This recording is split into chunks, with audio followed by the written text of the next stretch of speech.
Pada pertemuan kali ini, kita akan membahas materi mengenai hubungan struktural dan fungsional pemerintahan pusat dan daerah. Sebelum kita memulai materi lebih lanjut lagi, ada baiknya anak-anak diharapkan untuk tetap fokus dalam mempelajari materi pada pertemuan kali ini.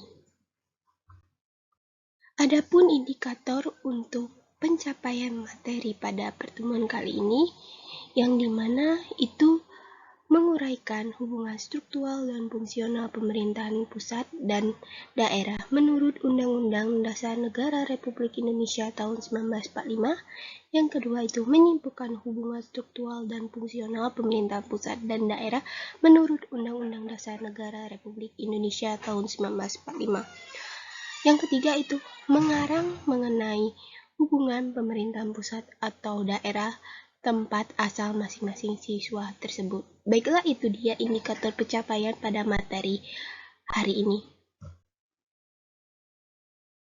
Adapun tujuan pembelajaran pada pertemuan kali ini, yang pertama, setelah menonton video pembelajaran, peserta didik dapat menguraikan hubungan struktural dan fungsional pemerintahan pusat dan daerah menurut Undang-Undang Dasar Negara Republik Indonesia tahun 1945 dengan benar.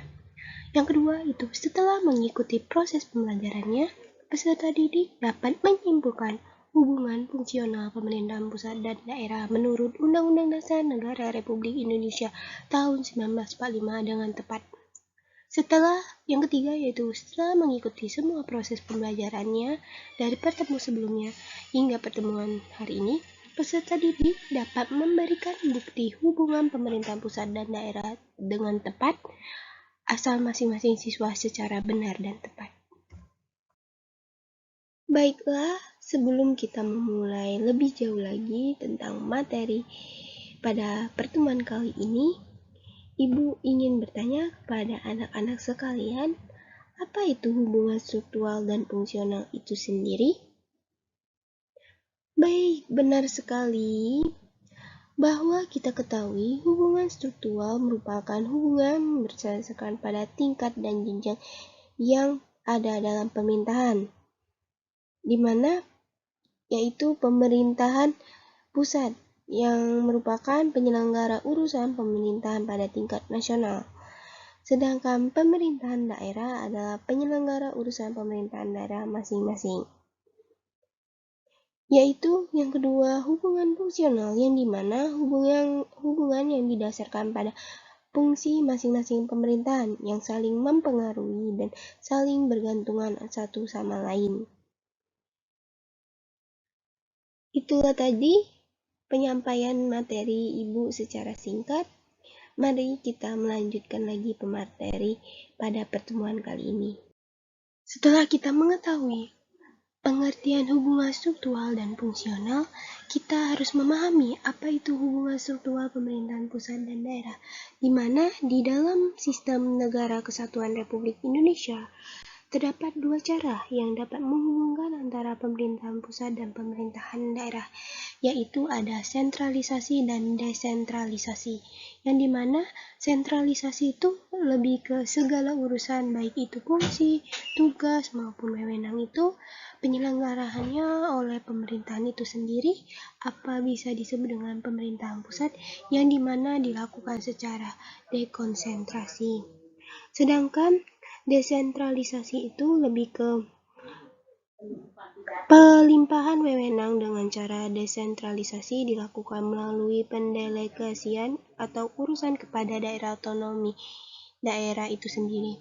Maksudnya itu segala urusannya atau wewenang maupun fungsinya itu diserahkan kepada pemerintahan daerahnya itu sendiri. Materi selanjutnya yaitu mengenai 3 faktor yang menjadi dasar pembagian fungsi, tugas, dan wewenang antara pemerintahan pusat dan daerah. Yang pertama itu fungsi yang sifat berskala nasional. Kita ketahui bahwa fungsi yang bersifat berskala nasional ini berkaitan dengan eksistensi negara sebagai kesatuan politik yang diserahkan kepada pemerintahan pusat. Sedangkan fungsi yang menyangkut pelayanan masyarakat yang dimana harus perlu disediakan secara beragam untuk seluruh daerah yang dikelola oleh pemerintahan pusat itu sendiri. Sedangkan yang tiga itu fungsi pelayanan yang bersifat lokal, yang dimana melibatkan masyarakat luas dan tidak memerlukan tingkatan pelayanan yang standar, yang dikelola oleh pemerintahan daerah yang disesuaikan dengan kebutuhan serta kemampuan daerah masing-masing tersebut. Selanjutnya, bisa Nana lihat ada sebuah bagan. Ini merupakan bagan atau susunan peraturan pemerintahan menurut nomor 84 tahun 2000, yang dimana yang paling atas itu presiden, yang selanjutnya itu ada dua, yang mana Mendagri, terus tuh departemen, lanjut lagi ke bawah ada gubernur, korwil tertentu, DPRD provinsi, bawah lagi ada dinas, sekretaris, bawah lagi bupati atau wali kota, di sampingnya itu ada DPR kabupaten atau kota, bawahnya lagi ada dua cabang yaitu dinas, sekretaris, dan bawahnya lagi kecamatan. Itulah susunan peraturan pemerintahan itu menurut nomor 84 tahun 2000 tersebut. Setelah kita mempelajari tentang bagan peraturan pemerintahan nomor 84 tahun 2000, Ibu memiliki satu contoh mengenai bagan tersebut, yang dimana soalnya itu bupati dan wakil bupati serta wali kota dan wakil wali kota terpilih dilantik oleh titik-titik di mana di ibu kota provinsi yang bersangkutan. Ada yang bisa menjawab? Ya, benar sekali. Jawabannya yaitu gubernur. Kenapa dikatakan gubernur? Karena telah jelas yang Ibu sebelumnya katakan, di bagan tersebut telah tersusun peraturan pemerintahan di Indonesia, yang dimana di bawah gubernur itu ada dinas, sekretaris, dan di bawahnya lagi itu ada bupati atau wali kota.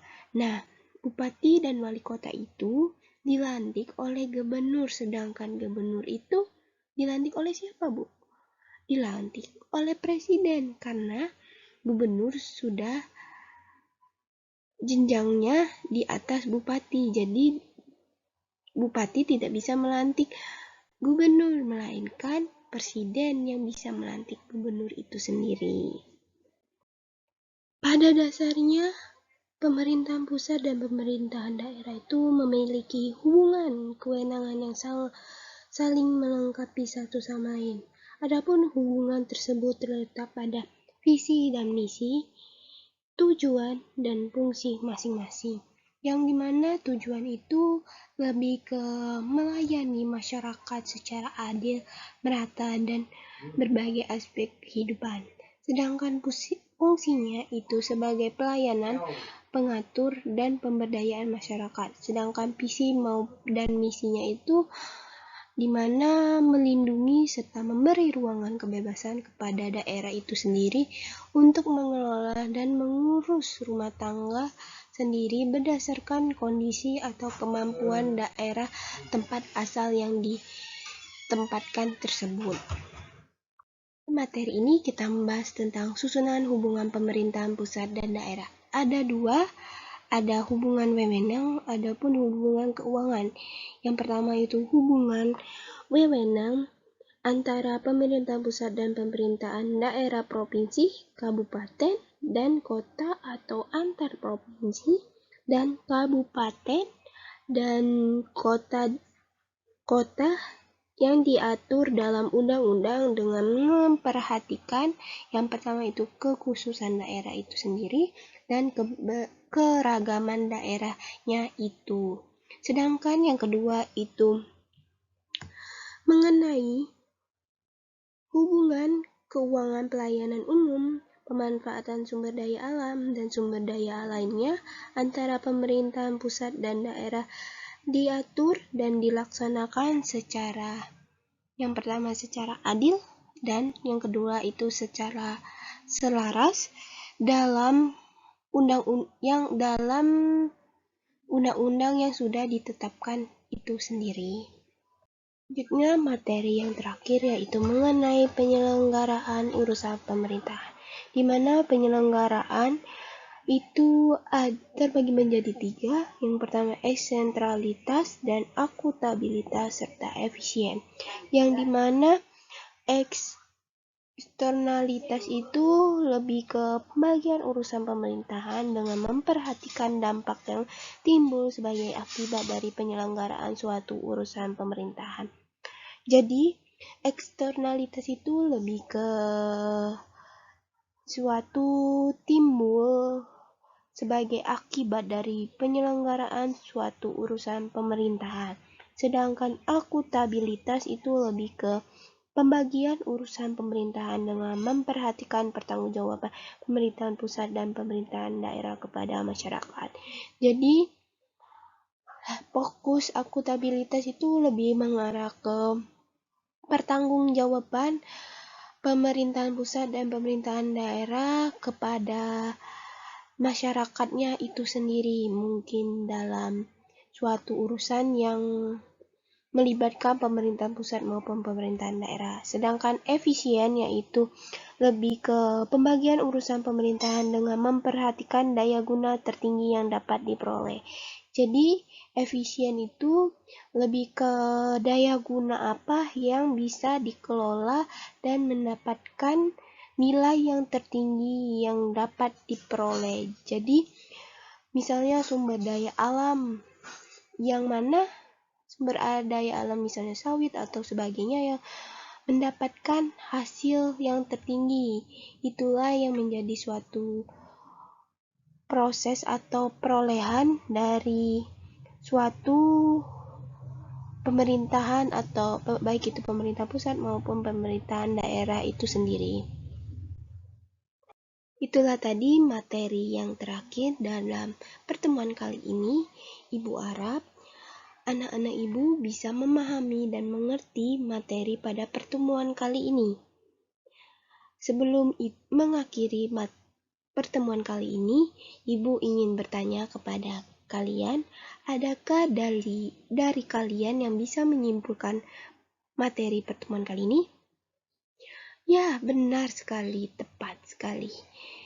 Bahwa hubungan struktural itu adalah hubungan berdasarkan tingkat dalam pemerintahan. Sedangkan hubungan fungsional adalah hubungan yang didasarkan pada fungsi masing-masing pemerintahan yang saling memengaruhi dan bergantung satu sama lain.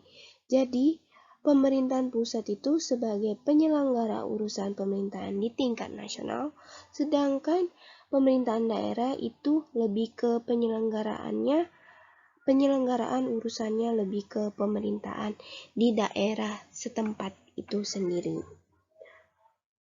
Jadi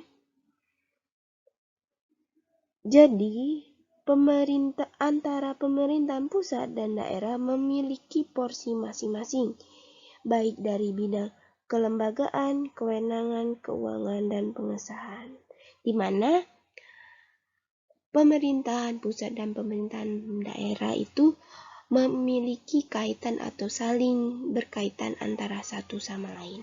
Itulah saja kesimpulan dari Ibu untuk melengkapi jawaban dari teman-teman kalian.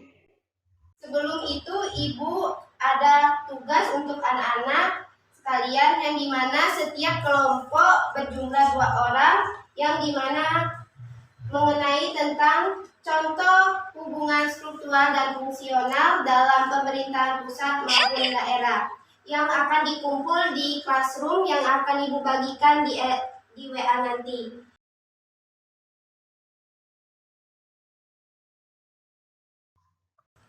Mungkin sekian Ibu akhiri pembelajaran pada siang hari ini dengan mengucapkan hamdalah. Alhamdulillah.